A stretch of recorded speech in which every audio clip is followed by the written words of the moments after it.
काँग्रेसने जर का मला ती उमेदवारी दिली तर नक्कीच मी पश्चिम अकोला जे आहे इथून लढायला तयार आहे की इथे गोवर्धन शर्मासारखे 25 वर्षापासून निवडून येणारे आमदार आहे, पण यांनी मी असं म्हणेन की अकोला शहरासाठी कुठल्याही महत्त्वाच्या योजना यांनी आणल्या नाही, ज्या महाराष्ट्रानं पूर्ण भारताला एक दिशा दिलेली आहे की हा महाराष्ट्र कसा असावा, तर ही महाराष्ट्राची प्रतिमा यामुळे खालवली जात आहे.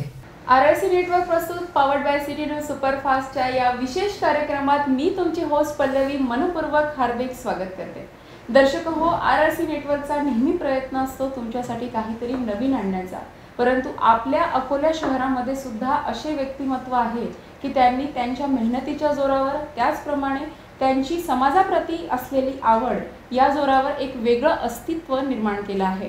आणि अशाच व्यक्तीची ओळख तुम्हाला या कार्यक्रमाच्या माध्यमातून आम्ही करून देणार आहोत की त्यांचा जीवन प्रवास होता कसा, ज्याच्यामुळे तुम्हाला प्रेरणा मिळेल, हा उद्देश एक ठेवून या कार्यक्रमाची आखणी केली आहे. आणि आजच्या या कार्यक्रमाच्या पहिल्या भागात मी आमंत्रित केलं आहे अकोल्याचे राजकीय क्षेत्रात, सामाजिक क्षेत्रात काम करणारे माजी उपमहापौर, त्याचप्रमाणे अनेक वर्षापासून राजकारणासोबतच समाजकारणाची सुद्धा सांगड घालणारे माननीय निखिलेश दिवेकर. हार्दिक स्वागत आहे सर तुमचं. नमस्कार. खरं तर नाव जे आहे दिवेकर म्हटल्यानंतर संपूर्ण अकोल्यात माहिती आहे की अरुणभाऊ दिवेकर यांचा किती दबदबा होता ते, आणि यांना घराणेशाहीच तशी लाभलेली आहे. आपण थेट बालपणापासून सुरुवात करूयात. बालपण कसं होतं आपलं? माझ्यावर माझे वडील मंत्री असल्यामुळं एक सामान्य मुलाचं जसं बालपण होतं तसं अजिबात नव्हतं. अनेक वेळा नेहमी लोक घरी यायचे, कामाने यायचे, बाबांना भेटायला यायचे, त्यामुळे ते बघून बघून अनेक गोष्टी शिकायला मिळाल्या मला. आणि एक लक्षात आलं की माझे वडील एक सामान्य व्यक्ती नसून त्यांच्यावर खूप मोठी जबाबदारी आहे, आणि राजकारणाचं बालकडू हे मला बालपणापासूनच मिळालं.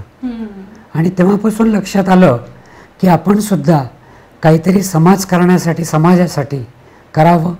मग ते राजकीय क्षेत्रातून का होईना, सामाजिक क्षेत्रातून का होईना, ह्याच्यात आपण करिअर घडवावं, हे जवळपास बालपणापासूनच माझं ठरलं होतं. नक्कीच, कारण तुमच्या घराण्यामध्ये पण तसे संस्कार तुम्हाला बालपणीच मिळालेला आहे असं म्हणायला हरकत नाही. आणि आपण थोडक्यात तुमच्या कुटुंबाविषयी थोडंसं आम्हाला माहिती द्या. जसं की अरुणभाऊ दिवेकर म्हटल्यानंतर अरुणभाऊ दिवेकरांचा आखाडा हा जरा जास्त शब्दप्रयोग लोकांच्या लक्षात आहे, तर त्यांचं थोडंसं आमच्यासोबत शेअर करा. एक वडील ॲक्च्युली माझे आजोबा यांनी व्यायामशाळेची सुरुवात केली. आदर्श व्यायामशाळा ही जठारपेठमध्ये आहे. आजोबा माझे कुस्तीगीर, आणि ते सांगलीहून अकोल्याला आले, आणि त्यांनी विनयकुमार पाराशर यांच्यासोबत काम करून ते नगरसेवक झाले. आणि त्यांनी अकोल्यामध्ये जठारपेठमध्ये आखाड्याची सुरुवात केली. कुस्ती या क्षेत्रामध्ये त्यांनी अकोला शहरामध्ये मुलं तयार केले, आणि तोच वारसा माझ्या वडिलांना मिळाला. ते स्वतः एक उत्तम कुस्तीगीर होते, आणि त्यांनी अकोला शहरामध्ये जो आधुनिक आखाडा आहे, म्हणजे व्यायामाची उपकरणं असतील, बॉडी बिल्डिंग असतील, हे बाबांनी सुरू केलं. आणि आजसुद्धा आदर्श व्यायामशाळा तेवढ्याच उमेदीने सुरू आहे. मागील 50 वर्ष होऊन गेले याला, की आमच्या आदर्श व्यायामशाळेला 50 वर्ष पूर्ण झाले आहेत. आणि आजोबा दादासाहेब दिवेकर हे स्वतः कुस्तीगीर असल्यानं ते अनेक मुलांना निशुल्क त्यांनी कुस्तीपटू म्हणून तयार केलं. तोच वारसा माझ्या वडिलांनी चालवला, आणि आज तेच आमची इच्छा आहे की क्रीडा क्षेत्रासाठी मी काहीतरी करावं, योगदान. म्हणजे ते आजोबांपासूनच तुमची सुरुवात झाली आहे, त्याच्यामुळे तेच आजोबांपासून व्यायामाची किंवा कुस्तीची, आखाड्याची आवड आम्हाला लागली. बाबांना तेव्हापासून लागली, आणि बाबांमुळे मला त्या क्षेत्राचं आवड आहे.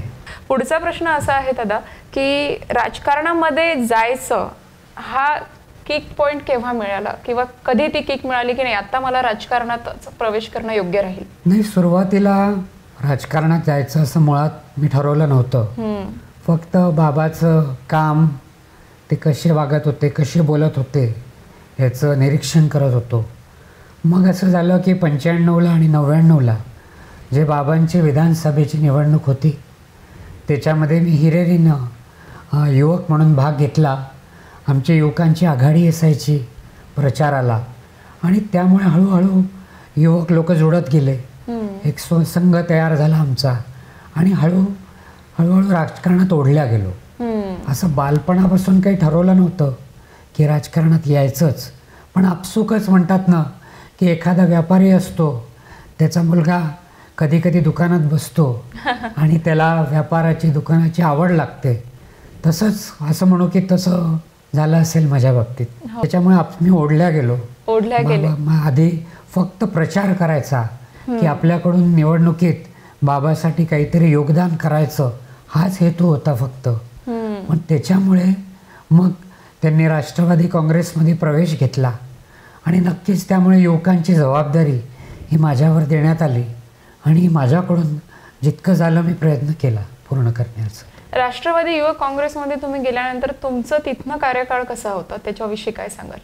राष्ट्रवादी युवक काँग्रेसमध्ये आधी मी प्रदेश सरचिटणीस होतो. अमरावती जिल्ह्याची निरीक्षक पदाची जबाबदारी माझ्याकडे होती. मग अमरावती जिल्ह्यात दौरा करायचो, तिथले स्थानिक कसे काम करतात पदाधिकारी त्याचं निरीक्षण करून तो अहवाल पाठवायचो.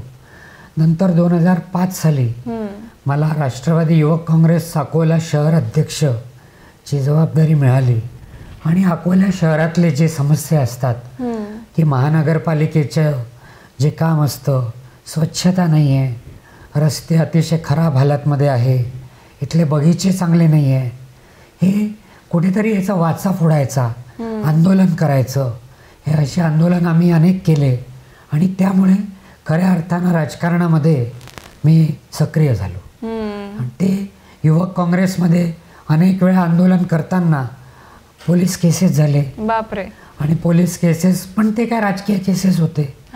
पण मी म्हणतो की जोपर्यंत तुम्ही आक्रमक आंदोलन करत नाही त्या आंदोलनाला काही महत्त्व राहत नाही. म्हणून मला असं वाटतं की युवकांचे आंदोलन हे अहिंसात्मक असले तरी आक्रमक जरूर असावे. तिथेच तुम्हाला आणि मला शिकायला मिळालं. थोडंफार समाजाचं दायित्व देणं लागतो या उद्देशानेच तुमचा पारंपरिक तो वारसाच आहे आणि ते संस्कार तुम्हाला बालवयातच मिळत गेले, म्हणून ती एक आतून अशी इच्छा होत असेल की काहीतरी समाजाप्रती करायला हवं. हे बघा, आम्हाला असं सांगण्यात आलं होतं बाबाकडून की तुम्ही 80% समाजकारण करा, 20% राजकारण करा. तुम्ही समाजकारण केलं तर आपोआप समाजासाठी जर का तुम्ही चांगली कामं केली तर लोक आपोआप तुमच्याकडे आकर्षित होतील, तुम्हाला समर्थन करतील. आणि बाबाचा हेतू जी लाईन ऑफ ॲक्शन होती ती कधीच धर्माच्या नावावर, जातीच्या नावावर त्यांनी कधीच राजकारण केलं नाही. ते स्वतः खेळाडू असल्यानं त्यांनी महाविद्यालयीन जीवनामध्ये ते युवार होते, ते कुस्ती त्यांच्याकडे कलरकोट होता आणि म्हणूनच त्यांनी जी संस्था चालू केल्या तेच आम्ही वारसा म्हणून जपतो आहोत. अनेक बॉडी बिल्डिंग प्रतियोगिता ठेवल्या, वृक्षारोपण शिबिर ठेवले, रक्तदान शिबिर केले. यामुळे जे सामाजिक कामं आम्ही केली आपोआप युवक जोडत गेले आणि त्यामुळे युवक जोडल्यामुळे आपोआप त्याचा निवडणुकीत तुम्हाला फायदा होतो. आजकाल होतं कसं काय, लोक पैसे खर्च करतात, लाखोची जाहिरात देतात, तुमचं नाव लोकांना माहीत होतं पण तुमची क्रेडिबिलिटी लोकांमध्ये नसतं. ते मतदान तुम्हाला लोक करत नाही. तुमचं नाव माहिती असलं तरी लोकांना तुमच्यासाठी काही करायचं असेल तर तुम्हाला आधी सामाजिक काम करावं लागेल, मगच लोक तुम्हाला तुमच्याबद्दल काहीतरी वाटेल. नक्कीच. आणि जसं की तुमच्याबद्दल मी बरंच ऐकलं आहे आणि तसंच आपल्या अकोल्यामध्ये तुमचं जे दिवेकर घराणं आहे ते प्रसिद्ध आहे, परंतु राजकारणामध्ये राहून सुद्धा आपली जी नैतिक मूल्ये आहेत, जसं की बोलताना पण तुम्ही म्हटलं, त्या नैतिक मूल्यांचं पालन करून फक्त आणि फक्त समाजासाठी काहीतरी चांगलंच केलं पाहिजे हा उद्देश ठेवून आपण उपमहापौर पण झाले आहेत. त्याविषयीचा थोडासा आम्हाला माहिती द्याल का? काय कार्यकाळ होता, काय कामं झाली आहेत? त्यावेळेस कसं झालं होतं की आम्ही निवडणूकपूर्व युती केली होती काँग्रेससोबत आणि त्यामुळं काँग्रेसचे जास्त नगरसेवक निवडून आले, त्यांचे महापौर झाले आणि राष्ट्रवादी काँग्रेसचे उपमहापौर पदाची जबाबदारी मला मिळाली. अकोला शहर त्यावेळेस महानगरपालिका नवीनच स्थापन झाली होती, जास्त अनुभव नव्हता, शहर वाढलं होतं. लोकांना सांगावं लागत होतं आम्हाला की तुम्ही टॅक्स जरी तुम्हाला जास्त वाढला असेल पण तुम्हाला सुविधासुद्धा जास्त मिळतील. मग त्याच्यामध्ये बऱ्याच योजना आमच्या काळी कार्यान्वित झाल्या होत्या, जसं भुयार गटार योजना असेल, जो उड्डाण पूल तुम्हाला आता दिसतो आहे की अशोक वाटिकेपासून कार्मेल स्कूलपर्यंत, तो कागदावरती योजना आमच्या वेळेस सुरू झाली होती. पण असं असतं की योजना सुरू होऊन त्याची अंमलबजावणी व्हायला 10 वर्ष लागतात.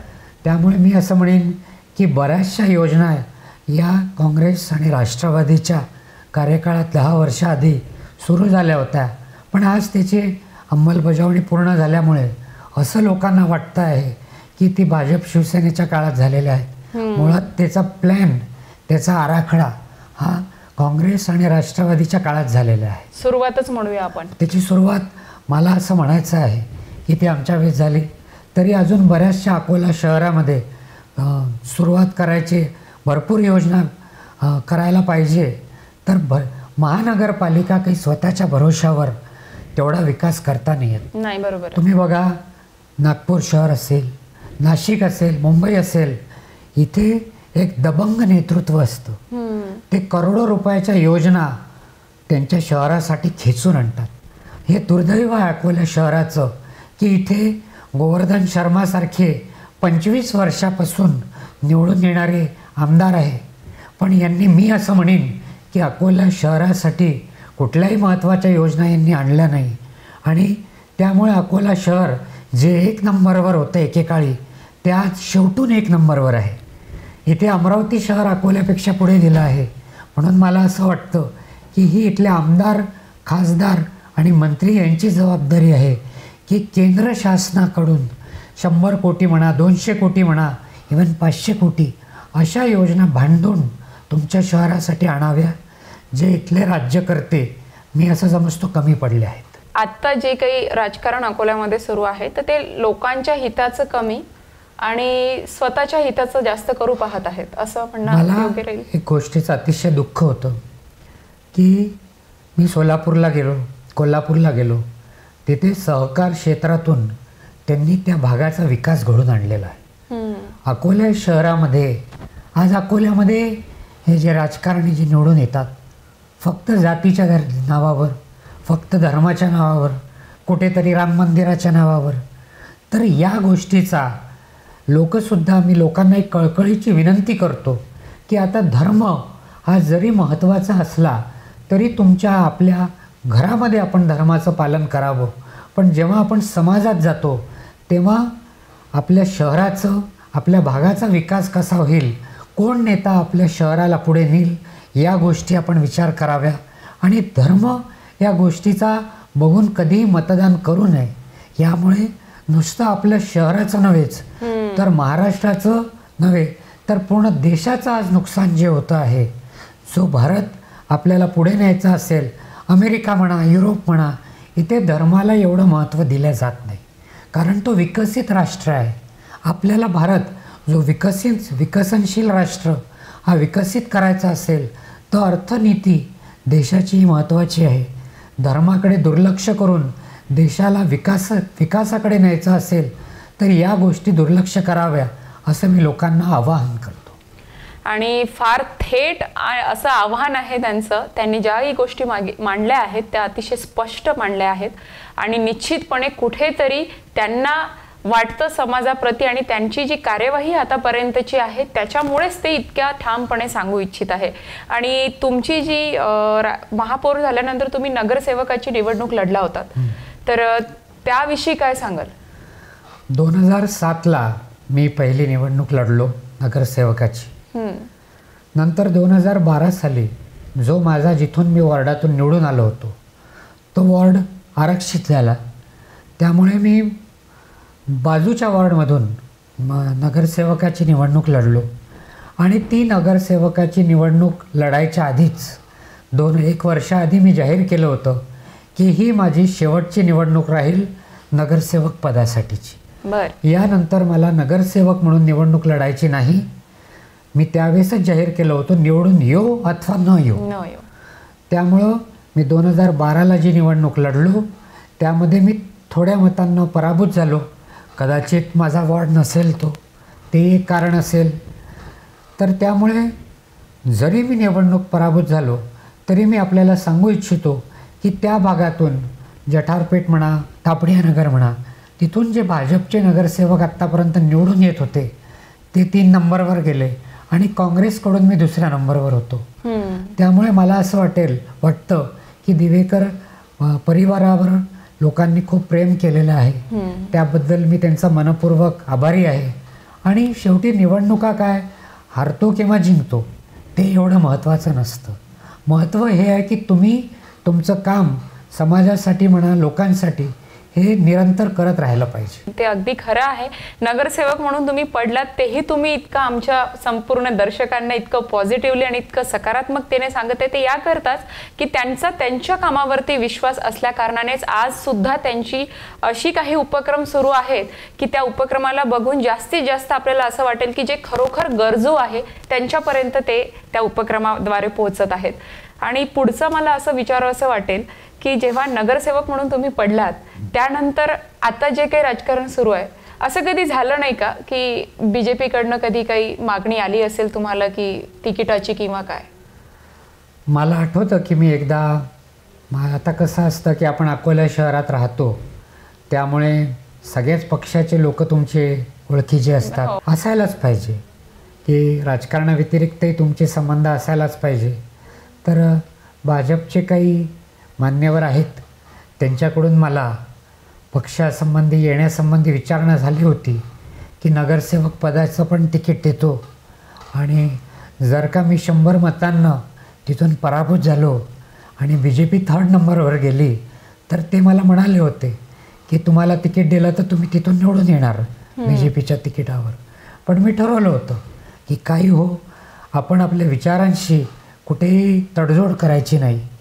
जसं मी सांगितलं की आमचं घराणं, माझे आजोबा हे मूळ काँग्रेसी, माझे वडील हे काँग्रेसी आहेत आणि त्यामुळे सेक्युलर विचार, सर्व जातीला, सर्व धर्माला घेऊन जाणारे विचार, हे संस्कार माझ्यावर झाले असल्यानं आपण काँग्रेस कधीच सोडायची नाही. आधी पण राष्ट्रवादी काँग्रेसमध्ये असल्यामुळं तीसुद्धा एक सेक्युलर पार्टी होती. बाबा त्याच्यामध्ये असल्यामुळे मी साहजिकच राष्ट्रवादी काँग्रेसमधून माझा राजकीय प्रवेश केला. पण शेवटी काँग्रेसचीच आम्ही असल्यानं 2012 साली मूळचा स्वगृही मी परत आलो. कारण काँग्रेस पक्षाने आमच्यासाठी भरपूर केलं आहे आणि काँग्रेस विचाराला आम्ही मानणारे आहोत. म्हणून शेवटपर्यंत राजकारणात काही मिळालं नाही तरी चालेल, काँग्रेस पक्षातच राहायचं एक कार्यकर्ता म्हणून हे मी त्यावेळेस ठरवलं होतं आणि कुठल्याही दुसऱ्या पक्षात जायचं नाही, हे ते ठाम माझा निश्चय आहे. आणि अजूनही मला असं आठवतं की आजोबांपासूनचा जो इंदिरा गांधीजींचा फोटो आहे तो अजूनही तुमच्या घरामध्ये आहे. इतकी निस्सीमता त्या पक्षाविषयी तुमच्यामध्ये आहे. परंतु आता जे काही राजकारण चालू आहे, धर सोड पक्षपणा, याविषयी आपली प्रतिक्रिया काय आहे? काय मन कधी फार दुःखी होतं की राजकारणात शेवटी कसं असतं की प्रत्येक व्यक्तीला महत्त्वाकांक्षा असते, वर जायचं असतं. पण ती महत्त्वाकांक्षा इतक्याही पातळीवर जाऊ नये की तुमच्या विचारांशी, तुमच्या तत्वांशी तुम्ही प्रतारणा करीत आहात. आज काय होतं आहे की जे लोक सोडून एकदम दुसऱ्या पक्षात जाता, आयुष्यभर एका विचारधारेला तुम्ही टीका करता आणि नुसतं सत्तेसाठी एकदम पक्ष बदलून विरुद्ध विचारधारेच्या पक्षाशी जाता, युती करता, हे कुठेतरी न पटणारं आहे. आणि याच्यावरून हा महाराष्ट्र जो पुरोगामी महाराष्ट्र आहे, जो शाहू फुले आंबेडकरांचा महाराष्ट्र आहे, ज्या महाराष्ट्रानं पूर्ण भारताला एक दिशा दिलेली आहे की हा महाराष्ट्र कसा असावा, तर ही महाराष्ट्राची प्रतिमा यामुळे खालवली जात आहे. कुठेतरी हे लोक जे सत्तेसाठी जातात ते तर दोषीच आहे, पण मी असं समजतो की भारतीय जनता पार्टी पण याच्यामध्ये फार मोठी दोषी आहे. ही भाजप जेव्हा हे लोक काँग्रेसमध्ये होते, राष्ट्रवादीमध्ये होते, त्यांच्यावर टीका करायची, त्यांना आम्ही तुरुंगात टाकू हे सांगायचे, आणि तुम्ही तुमच्या पक्षात हे आले किंवा तुमच्या सरकारमध्ये हे सामील झाले तर तुम्ही त्यांना क्लीन चिट देताय, त्यांच्यावरचे गुन्हे तुम्ही मागे घेताय, त्यांच्या साखर कारखान्याला मदत करताय. त्यामुळे BJP ही असं म्हणू आपण वॉशिंग पावडर झाली का की दुसऱ्यांचे पाप धुवायचे. हे जे BJP party with the difference, नीतिमत्तेला मानणारी BJP, हे जो लोकांचा गैरसमज होता तो आता खरा ठरलेला आहे की ते सुद्धा या चुकीच्या लोकांना साथ देतात आहे. एक मतदार म्हणून, एक सामान्य नागरिक खूप दुःखी झालेला आहे की आपण ज्या पक्षाला मतदान करतो, ज्या सेक्युलर विचारधारेला आपण मतदान करतो, आणि हे लोक मंत्रीपणासाठी किंवा तुमचं साखर कारखाना किंवा तुमच्या ईडीची धाड तुमच्या घरी पडू नये याच्यासाठी तुम्ही इतकी मोठी कोलांटी उडी मारतात. त्यामुळे तुम्ही नुसतं त्या पक्षाचा फसवत नाही तर तुम्ही जनतेला सुद्धा फसवत आहे असं मला वाटतं. अतिशय स्पष्ट अशी भूमिका निखिलेश दिवेकर यांनी मांडलेली आहे. अशीच ही रंगतदार मुलाखत आणि तितकीच थेट बेधडक अशी सुरू राहणार आहे, परंतु तत्पूर्वी घेऊया एक छोटीशी विश्रांती. It's the place where our worlds come together. She's the one and the moment lasts forever. When you own every moment, the world will wait. Presenting Van Heusen Destination Weddings. विश्रांतीनंतर पुन्हा एकदा स्वागत आहे तुमचं या विशेष कार्यक्रमात. आणि आपली जी चर्चा सुरू होती ती होती माननीय निखिलेश दिवेकर यांच्याशी. मला असं तुम्हाला विचारायचं आहे की याआधी आपण ब्रेकपूर्वी सांगितले की एक मतदार म्हणून जनता फार दुःखी झालेली आहे आजच्या या राजकारणात, परंतु जर का काँग्रेसने तुम्हाला तिकीट दिले तर तुमची लढण्याची पुन्हा इच्छा आहे का, आणि कुठल्या मतदारसंघात कसं राहील? काँग्रेसने जर का मला ती उमेदवारी दिली तर नक्कीच मी पश्चिम अकोला जे आहे इथून लढायला तयार आहे. कारण होतं कसं, राजकीय क्षेत्रामध्ये तुम्ही नुसतं टीका करून चालत नाही, तुम्हाला तिथे निवडून यावं लागतं, आणि निवडून आल्यावर तुम्ही मनासारखे काम तुमच्या शहरासाठी, तुमच्या भागासाठी करता येतात. म्हणून नक्कीच इथून जर का ते प्रतिनिधित्व मिळालं तर अकोल्यासाठी खूप माझ्या मनात योजना आहेत. त्या योजना अकोला शहरासाठी राबवण्याची माझी इच्छा आहे. तर पक्षाने जर का जबाबदारी दिली तर नक्कीच ती जबाबदारी पार पडेल. कारण मूळचा मी काँग्रेसी आहेत आणि त्यानुसार पक्षाचं काम करायची शेवटपर्यंत माझी इच्छा राहील. एकीकडे जे महाराष्ट्रामध्ये राजकारण सुरू आहे की सत्तेपोटी आपली निष्ठा सोडून धावणे आणि जनतेच्या सगळ्याच गोष्टी लक्षात येत आहेत, परंतु तरी सुद्धा आपल्याच पक्षाशी एकनिष्ठ राहण्याची इच्छा आहे. त्यांनी दुसऱ्या पक्षाचा उल्लेख केला नाही, काँग्रेसमध्येच त्यांची जाण्याची इच्छा आहे. इतकं विदारक परिस्थिती असताना सुद्धा की लोकांना आता असं वाटतं की काँग्रेस संपूर्णतः संपुष्टात येत आहे, याबद्दल काय प्रतिक्रिया? ॲक्च्युली तुम्हाला सांगतो मी की 1978 साली लोकांना असं वाटलं होतं की इंदिरा गांधी आता संपल्या आणि काँग्रेस संपली. पण काँग्रेस पक्ष हा फिनिक्स पक्षाप्रमाणे आहे. जसा फिनिक्स पक्षी हा राखेतून जन्म होतो अशी कथा आहे, तसा काँग्रेस पक्ष हा महासागर आहे आणि हा कधी संपणारा पक्ष नाही. इथे नक्कीच लोकांच्या मनामध्ये ठीक आहे काही काळासाठी BJPचं वर्चस्व वाढलं होतं, पण आता ते कमी होतं आहे. इथे महागाई वाढलेली आहे, इथे बेरोजगारी आपल्या देशामध्ये वाढलेली आहे. आपण पाहता नोटाबंदीमुळे करोडो लोकांचं रोजगार गेले. आपण पाहता आहात की इथे आज इतके लोकांना वाईट परिस्थिती आहे.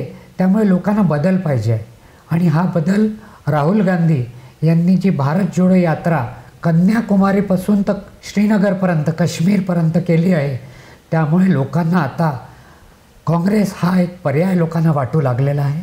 आणि मला विश्वास आहे की एक वेळ अशी येणार की इथे काँग्रेसची सत्ता नुसतं महाराष्ट्रातच नाही तर देशामध्ये सुद्धा काँग्रेसची सत्ता येणार आणि सगळे सेक्युलर पक्ष एकत्र येऊन एक दिवस BJP हा पक्ष पराजित होणार. अतिशय ठामपणे त्यांनी भूमिका मांडलेली आहे की एक दिवस असा येईल की काँग्रेसचं संपूर्ण भारतमय असं वातावरण झालेलं असेल. आणि फार सुंदर असं सगळ्याच चर्चेमध्ये थेट यांनी सगळ्या गोष्टी सांगितल्या आहे. परंतु आता तुमचे जे सध्या उपक्रम चालू आहेत त्याविषयी काय माहिती सांगाल आणि अपकमिंग उपक्रम काय असतील? याच्यामध्ये मी जसं सांगितलं की अकोला शहरामध्ये सर्वात वाजवी दरामध्ये, कमी दरामध्ये या व्यायामशाळेचे दर आहेत. आम्हाला न नफा न तोटा याच्यावर ही व्यायामशाळा चालवायची. का बरं? त्याच्यावर आम्हाला कुठलाही पैसा कमवायचा नाही. आम्हाला तिथे जे माझ्या आजोबांचं स्वप्न होतं, जे माझ्या वडिलांचं स्वप्न होतं की आम्हाला तिथे पैलवान घडवायचे, जे बॉडी बिल्डर घडवायचे आहे. प्रत्येक एक रिक्षा चालवणारा, ऑटो रिक्षा चालवणारा मुलगा, भाजी विकणारा मुलगा, तो एअर कंडिशन एक महागाच्या व्यायामशाळेत नाही जाऊ शकत. तर अशा लोकांसाठी ही व्यायामशाळा राहील. हे पहिलं आमचं ते व्यायामशाळेचं खेळासंबंधी चालू आहे. तिथेच आमचं स्केटिंग रिंग चालू आहे. त्या स्केटिंग रिंगवर एक 5 वर्षापासूनची मुलं ते मोठे माणसंसुद्धा, आज जवळपास 50 तिथे विद्यार्थी रोजचे स्केटिंग क्लास चालतो जटारपेठमध्ये. त्याचाच बाजूला तुम्ही कधी आला असाल तर तुम्हाला दिसेल की कराटे क्लाससुद्धा त्या ठिकाणी रोजचे 100 विद्यार्थी त्या कराटेचा फायदा घेतात स्वसंरक्षणार्थ. त्याच्याच बाजूला एक सांस्कृतिक सभागृहसुद्धा माझ्या वडिलांच्या नावे आम्ही सुरू केलं आहे. आणि तिथे गाण्याचे क्लासेस होतात, तबल्याचे क्लासेस होतात. म्हणजे ज्याला सांस्कृतिक क्षेत्रामध्ये, गाण्याच्या क्षेत्रामध्ये सुद्धा सराव करायचा असेल ते सुद्धा त्यांच्यासाठी जागा उपलब्ध आहे. याच्या व्यतिरिक्त आमचे एक वाचनालय आहे, जे अरुण दिवेकर सार्वजनिक वाचनालय. आम्ही नॉन ग्रँटेड, याला 1 रुपयेसुद्धा ग्रँट नाही. आणि त्यामुळं तिथे अभ्यासिकासुद्धा चालते. मी पुन्हा सांगतो की अकोला शहरामध्ये अशा अभ्यासिका आहे जिथे 500 रुपये फी विद्यार्थ्यांकडून घेतात. आमच्या वाचनालयामध्ये 100 रुपये महिना आम्ही न नफा न तोटा हे वाचनालय चालवतो. इथे जवळपास 200 विद्यार्थी येतात.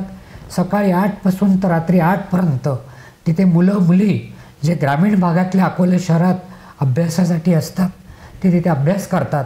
आम्ही त्यांना MPSC UPSCचे बँक PO असे परीक्षेचे पुस्तकं उपलब्ध करून देतो. त्याच्यासोबतच तिथे त्या वाचनालयाचे ज्येष्ठ नागरिक सुद्धा तिथे आम्ही 1000 पुस्तकं जे वाचनासाठी घरी घेऊन जातात असे सुद्धा आमचे पुस्तकं आहेत. हे आम्ही म्हणजे नुसतं शारीरिक उपासनासुद्धा करायची, व्यायाम करायचा, क्रीडा खेळायचा, पण त्याच्यासोबत बुद्धीची सुद्धा उपासना करावी हे त्यामागचा हेतू आहे. आणि अशा मार्फत आमचे सामाजिक कार्य चालू असतात आणि चालू राहील. माझ्यासोबत त्याचे जे व्यवस्थापक आहेत त्याचप्रमाणे कोचसुद्धा आहेत. गब्बर शर्मा आमच्यासोबत आहेत. सर, कसं इथलं मॅनेजमेंट चालतं? ये जैसा कि हमारा जो ग्राउंड है अरुण दिवेकर क्रीड़ांगन, ये 10 से 12 साल से चल रहा और इस पे मतलब वॉलीबॉल भी होता है, कबड्डी भी है, क्रिकेट भी है. क्रिकेट के 3 टर्फ है और VCA की भी मैचेस यहाँ पे होती है, तेलंग खरागढ़ की. और यहाँ से बच्चे भी अभी रणजी के लिए है, VCA कैम्प में भी गए चालू. और हमारे जो सर है अभी अमोल सर, वो भी यहाँ पे अच्छे VCCI लेवल 2 के कोच है. जो है 3 टर्फ बनी हुई है और वो भी इंटरनेशनल टर्फ जैसा जो रहती है वैसी बनाई हुई है, लेदर बॉल की. और पूरे अभी 30 यार्ड ये ग्रीन रहेगा पूरा. और VCA के और बच्चों को खेलने का जो पूरा साधन होना वो निखिलेश भैया ने हमको पूरा उपलब्ध किया है और उनका पूरी सपोर्ट हमको रहती है. कोचिंग तेव्हाच होऊ शकते जेव्हा ती फॅसिलिटीज आहेत. सरांनी ज्या फॅसिलिटी उपलब्ध करून दिल्या, जसं इंडोअर वगैरे सगळं उपलब्ध करून दिलं, त्याच्यामुळे खूप इझी जातं कोचिंग करायला. जसं आता पाऊस सुरू आहे, आपलं इंटरव्ह्यू चालू आहे, पाऊस सुरू आहे, तर आपल्याला जर कोचिंग घ्यायची असेल तर मुलांना ओलं नाही करू शकत, आपण इंडोअरमध्ये घेऊ शकतो. तर सरांनी ती पण फॅसिलिटी दिली, त्याचा फायदा होतो. त्यानंतर ज्या विकेट्स बनवणं चालू आहेत तिकडे नेट्सच्या, तर त्यासुद्धा 3 आहेत, त्याचाही आता पुरेपूर फायदा होणार आहे. आणि आपलं जे शेड्यूल राहणार आहे त्या प्रत्येक डे आहे त्यानुसार आपलं शेड्यूल बनवून आपण मुलांची प्रॅक्टिस घेत असतो. ऑलरेडी रणजीमध्ये आहेत आपले अकोल्याचे भरपूर मुलं आहेत. आणि त्याच जे सरांचा मेन उद्देश आहे की आपल्या ग्राउंडवरून अजूनही चमकले पाहिजे, आपल्या डिस्ट्रिक्टमधून चमकले पाहिजे. त्याच्यासाठी आपण एवढं सगळं सेटअप करतो आहे आणि नक्कीच फ्युचरमध्ये अजून जास्तीत जास्त मुलं दिसतील. म्हणून मी अकोल्याच्या लोकांना एक आव्हान करतो की तुम्ही या क्रिकेट ग्राउंडवर यावं, इथे बघावं आणि तुमच्या मुलांनासुद्धा या अकॅडमीमध्ये टाकावं, जेणेकरून नक्कीच त्यांचं फ्युचर हे सुरक्षित राहील आणि खेळाडू अकोला शहरातून राष्ट्रीय पातळीवर तयार होतील. सगळ्या ज्या गोष्टी आहेत ह्या उद्याचा जे नेतृत्व करणारी पिढी आहे ती म्हणजे आपली ही युवा पिढी आहे. तर त्या पिढीला जे गरजू आहेत खरोखर, काही फायनान्शियल कंडिशनमुळे ते चांगल्या ठिकाणी जाऊ शकत नाही, तर तितकंच पोषक आणि चांगलं वातावरण यांनी दिलं आहे त्यांच्या व्यायामशाळेमध्ये.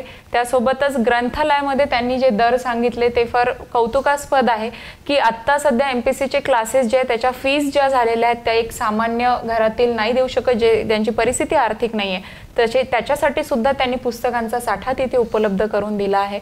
आणि कराटेविषयी सांगायचं झाल्यास मी स्वतःच बघितलं आहे तिथे की मायलेकी सुद्धा सोबत कराटे शिकायला जातात. म्हणजेच एक सशक्त स्त्री जन्मतःच सशक्त असते खरं आहे, परंतु आजूबाजूची परिस्थिती बघता तिने तितकंच कणखर व्हायला हवं, ही सुद्धा सुरुवात त्यांनी अतिशय कमी दरामध्ये उपलब्ध करून दिलेली आहे. मला असं वाटतं हाच सगळ्यात चांगला विकास असेल. सरते शेवटी एक सजग आणि इतकं कर्तव्य दक्ष नागरिक म्हणून काय जनतेला संदेश द्याल, आव्हान कराल? प्रत्येक माणूस आज मी असं म्हणतो की महात्मा गांधी नाही बनू शकत. थोडंसं सुद्धा आपण समाजाप्रती काहीतरी योगदान दिलं, प्रत्येकाने ठरवलं की मी काही ना काही वृक्षारोपण करेल, 4-5, 2-3 झाडं लावेल, प्रत्येकाने ठरवलं, जो युवक आहे की मी वर्षातून एकदा रक्तदान करेन. त्यामुळे काय होतं की आपण कुठेतरी हा समाज बदलण्यासाठी समाजसेवा करू शकतो. प्रत्येकाचं काही ना काही योगदान असेल तरच आपला देश, आपला समाज पुढे जाऊ शकतो. दुसऱ्यावर नुसतं विसंबून होऊन तर तुम्हाला काहीही परिवर्तन घडवता येणार नाही. मी शेवटी आजच्या युवकांना सांगतो, एक माझा संदेश आहे की चांगल्या युवकांनी, चांगल्या घरच्या युवकांनी राजकारणात यावं. चांगल्या घरच्या म्हणजे ज्यांच्यावर चांगले संस्कार आहेत त्या लोकांनी. ते कुठल्याही जातीचा असेल, कुठल्याही धर्माचा असेल, तो गरीब असेल, तो श्रीमंत असेल, ह्याच्याशी काही घेणं देणं नाही. त्याच्यावर चांगले संस्कार असणाऱ्या लोकांनी यावं. राजकारण ही जरी एक घाण म्हणतात ना नाली आहे, पण दुरून तुम्ही त्या नालीकडे टीका केल्याने ही नाली स्वच्छ होऊ शकत नाही. तुम्हाला त्या नालीत उतरावं लागेल, तेव्हाच राजकारण स्वच्छ होईल आणि आपण ही चांगली व्यवस्था भविष्यात निर्माण होईल. हेच या प्रसंगी बोलतो. चांगल्या विचाराचा, चांगल्या घराण्याचा जो उल्लेख केलाय ते म्हणजे चांगल्या संस्कारात घडलेले, ज्यांची नैतिक मूल्ये, नैतिक व्हॅल्यू जी आहे ती स्वतः प्रति प्रामाणिक असेल, निश्चितपणे समाजासाठी सुद्धा प्रामाणिक असतो. त्याचं उत्तम उदाहरण म्हणजे निखिलेश दिवेकर. आज तुम्ही आमच्या या कार्यक्रमात आलात, इतकं सुंदर रीतीने ही चर्चा रंगली, त्यासाठी आभारी आहे. धन्यवाद. आणि RRC नेटवर्कतर्फे आम्ही तुमचा शब्दसुमनाने सन्मान करतो. असाच कार्यक्रम पुढे सुद्धा असणार आहे. पुढच्या भागात कोणीतरी नवीन अकोल्यातील एक व्यक्तिमत्व असणार आहे, त्यांचा सुद्धा आपण जीवन प्रवास थेट जाणून घेणार आहोत. तुमच्या प्रतिक्रिया आम्हाला गरजेच्या आहेत, तेव्हा खाली दिलेल्या स्क्रोलिंगवरती तुमच्या प्रतिक्रिया कळवा आणि बघत रहा RRC नेटवर्क, कारण सेवा अमुची, करमणूक तुमची. तत्पूर्वी नमस्कार.